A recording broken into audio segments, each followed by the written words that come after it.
Nhar it-tlieta jiftaħ b'mod uffiċjali l-avveniment Sigma, summit li għalih jattendu eluf ta' Maltin u barranin u li jiffoka fuq l-iGaming, it-teknoloġija u anke setturi bħal marketing.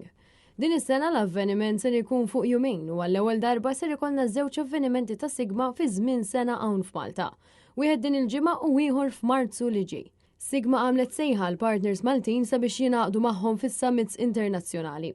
Dan hekk kif qed tkompli tespandi f'avvenimenti internazzjonali iżda t-talent Malti xorta jibqa' għall-qalbhom u jixtiequ li jkomplu juru t-talent Malti fuq pjattaformi globali. Sigma ġiet imwaffqa fl-2014 f'Malta minn Eman Police u din il-kumpanija llum il-ġurnata kibret u saret waħda mill-akbar madwar id-dinja fil-qasam tal-gaming u t-teknoloġija.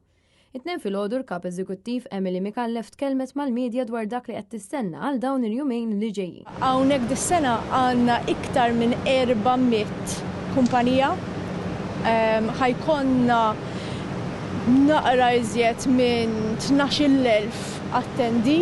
75% minn dawn ikunu barranin ġejjin Malta għal l-event ta' Sigma.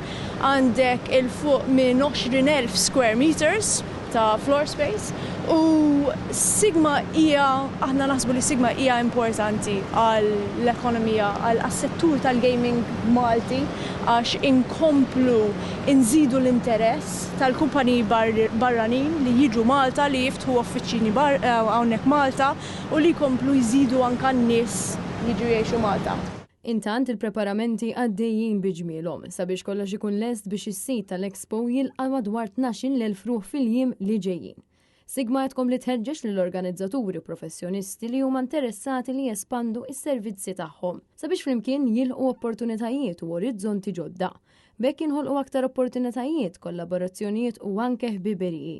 Tul dawn il-jumejn Sigma ser tkompli toffri inċentivi għal kumpaniji kif ukoll għajnuna lil startups.